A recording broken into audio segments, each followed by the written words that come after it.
We were going to give Ding his GA cup. This is also ivermectin for his mange. So we will gonna put it inside the. We will put 1/2 tablet inside a canned food so he can swallow it.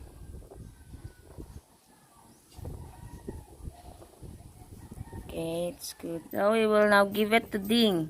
Hey, Ding. Yay, very good. Wow.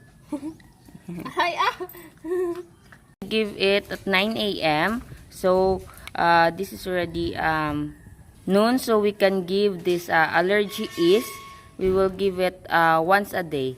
And for the GA cup, we will give it once a week only.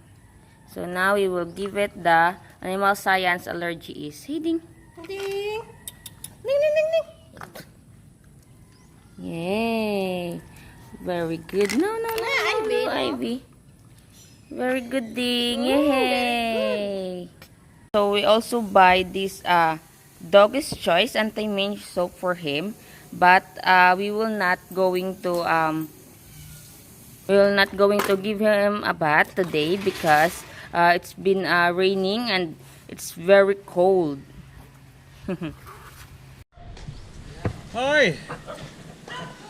Hi. You're a student from Banga, huh? Yeah, look.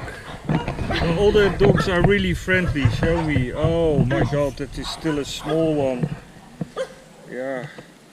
Okay. Yeah, it's only one kitten. And you don't know what happened to the other kittens, huh? No? Okay. Okay, we'll take... months or? It's almost 1 month. 1 month, okay, yeah. Still a bit early to be away from the mother. Actually, tatlo, apat,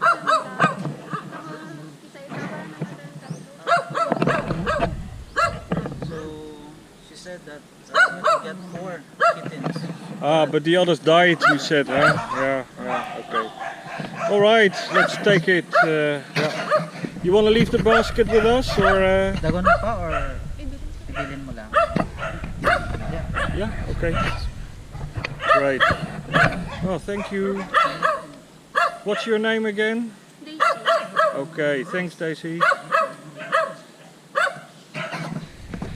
Okay, let's put her in the cat quarantine. Yeah.